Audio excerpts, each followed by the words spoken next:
오늘도 여우쌤과 함께 기초 디자인에 대해 알아보는 시간을 가져볼게요. 오늘 보여드릴 영상은 기본 도형을 활용하여 가장 많이 사용하는 질감 표현에 대한 영상으로 기초 디자인을 하는 데 있어 가장 기본적인 과정이지만 건국대 산업디자인과 정시에서 출제되었던 부분도 있기 때문에 꼭 필요한 부분이 아닐까 해요. 저는 채색 순서를 면적에 따라 정하기도 하지만 보통의 경우 무채색들을 우선으로 정하고 있어요. 영상에서 보시는 것과 같이 투명체 밝음, 반사체 밝음 순으로 먼저 채색을 시작합니다. 반사체와 투명체 모두 무채색을 위주로 사용하게 되는데 저는 좀 더 쉽게 재질의 차이를 주기 위해 같은 무채색 계열이어도 차이를 두고 사용하고 있어요. 오늘은 투명체를 울트라마린이 섞인 쿨톤 계열을 사용하고 반사체를 웜톤의 아이보리 블랙을 사용해 보도록 하겠습니다.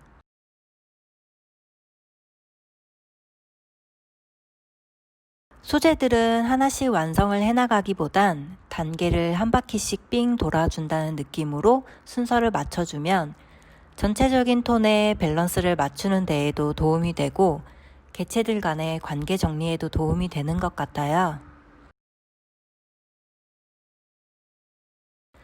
주제의 역할을 해주는 구는 강조를 위해 레드 계열의 금속으로 지정해 주었는데요. 주변 소재에 따라 재질이나 색상을 선택해 주는 것도 중요한 역할이라고 생각합니다. 보통 레드 계열은 크게 오렌지 계열이 섞인 버밀리온이나 핑크 계열의 퍼머넌트 레드를 주로 많이 사용하는데 개인적으로 같은 레드여도 버밀리온 계열의 레드가 좀 더 선명하고 밝게 보이는 효과를 가지고 있는 것 같아요. 주제부의 발색을 좋게 하기 위한 방법은 많지만 우선 선명한 발색을 위해 되도록 주제부의 색들은 물감을 짜서 쓰는 편이고요. 기본 SWC 물감 이외에도 필요한 색상이 있다면 따로 구매해서 사용하고 있습니다. 오늘은 버밀리온 기반의 패스 물감의 브라이트 레드를 활용해 주제부의 발색을 좀 더 높여볼게요. 밝은 톤들을 전체적으로 칠해준 다음 다시 투명체, 반사체 부분으로 돌아와 중간 톤을 순서대로 올려주고 있어요. 그러면서 톤의 강약을 중간중간 확인해주고 얼마만큼 더 잡아주고 풀어줄지를 결정해 주도록 합니다. 반사체의 경우 재질의 특성상 밝은 면과 어두운 면을 위주로 표현해주게 되는데 중간 톤을 위주로 양감을 표현해주는 확산체와는 다르게 톤 대비를 위주로 보여준다는 점에서 차이가 있어요.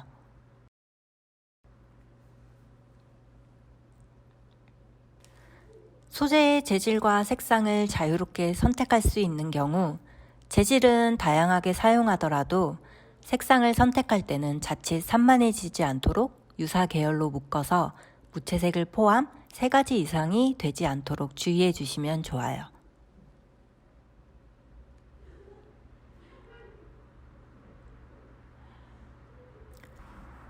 중간톤 과정까지 전체적인 채색이 끝났다면 전체적으로 주제부를 기준으로 강약을 생각해주면서 어둠 톤을 올려줍니다. 보통 2단계에서 주제부를 돋보이게 하기 위해 밝음과 어둠의 톤 대비를 주제부 위주로 만들어주는 편이에요. 묘사 단계에서도 역시 시선을 잡아주는 주제부의 역할을 생각하면서 레드 계열의 금속구를 중심으로 묘사를 디테일하게 만들어주고 주제부에서 멀어지는 부분은 형태 정리나 톤 정리를 해주는 정도로 마무리를 해줍니다. 투명체의 특성을 생각하면서 소재가 비쳐 보이는 점, 투명체의 형태를 따라 굴절되어 보이는 표현을 추가로 해주고 반사체의 경우 비쳐 보이는 형태가 반전되어 보인다는 특징을 생각해주면서 묘사해 줄 수 있도록 합니다.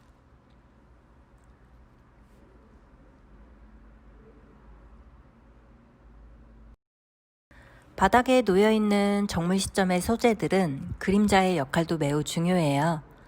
그림자는 개체 간의 상하 관계, 앞뒤 관계를 설명해주는 중요한 역할을 해주는 요소이기 때문에 그림자의 강약, 그림자가 생기는 거리 등을 잘 표현해 준다면 소재들의 관계를 이해할 수 있는데 큰 도움이 됩니다.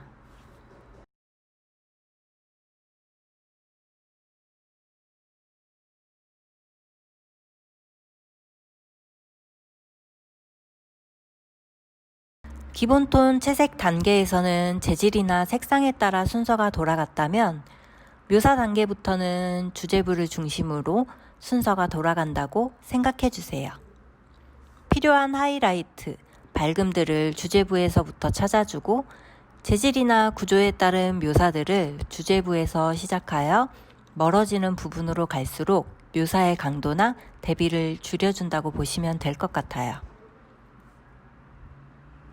순서나 기준은 어디까지나 개인이 어떤 것에 중점을 두느냐에 따라 다르고 제가 보여드리는 과정 역시 저의 개인적인 기준이지만 순서라는 건 무엇보다 자신의 그림을 어떤 의도로 보여주겠다는 일종의 계획 같은 것이라고 생각하기 때문에 채색에서 순서와 계획을 가진다는 건 굉장히 중요한 일이라고 생각합니다.